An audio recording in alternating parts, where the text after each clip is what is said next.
আসসালামু আলাইকুম।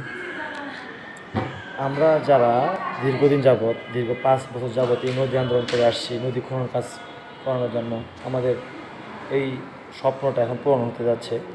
আমাদের এই নদীর খনন কাজ চালু হয়ে গেছে, চলতেছে দীর্ঘদিন যাবৎ।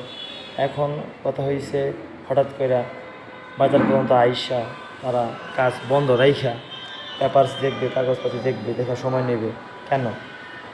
এই পর্যন্ত তো কাজ করে আসছে, সবারই তো অনেক জায়গা ছিল, কারো সিএস, কারো আরএস, কারো বিআরএস, প্রত্যেকেরই জায়গা ক্ষতিগ্রস্ত হয়েছে, অনেক কৃষকের ক্ষতিগ্রস্ত হয়েছে, অনেকের ফসল নষ্ট হয়েছে।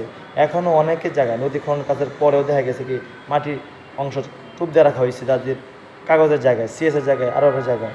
তাহলে এখন এখানে আইসা কাজ বন্ধ রেখা তারা আবার ওই কাজ পেপারস দেওয়া শুরু করছে।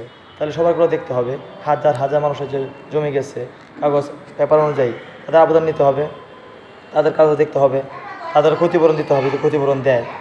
কিন্তু যেহেতু কাজ কোনো জায়গায় বন্ধ হয় নাই, বন্ধ রাখে কোনো পেপার দেখে নাই, তাহলে এখন কী জন্য কাজ বন্ধ রেখে পেপার দেখবে? আমাদের কথা হচ্ছে কাজ চলমান থাকবে, কাজ চলমান থাকা অবস্থায় তারা পেপার দেখুক, যা খুশি তাই করুক, কাজ চলমান রেখে করতে হবে, কাজ বন্ধ রেখে করতে হবে না। আর যদি বন্ধ রেখে তারা পেপার দেখে তো সব ঘরের পেপার দেখতে হবে। যত কৃষক আছে, যত মানুষের জায়গা জমি গেছে, বাড়ি ঘর গেছে, অনেকের অনেক ক্ষয়ক্ষতি হয়েছে দীর্ঘদিন যাবৎ, সবার ক্ষতি পেপার দেখতে হবে এবং কি সবার ক্ষতিপূরণ দিয়া তারপর কাজ শুরু করতে হবে। আর যদি এটা না মানে তাহলে কাজ চলবে, কাজ চলমান রাখা অবস্থায় যা খুশি তাই তারা করুক, কাজ চলমান রাইখে তারপর পেপার দেখুক। আর কাজ যদি বন্ধ রেখে পেপার দেখে তাহলে এই আন্দোলন, আমাদের আন্দোলন আরও দীর্ঘায়িত হবে এবং সবাই এটার পক্ষে মাঠে নামবে, আমি আশা করি। আসসালামু আলাইকুম।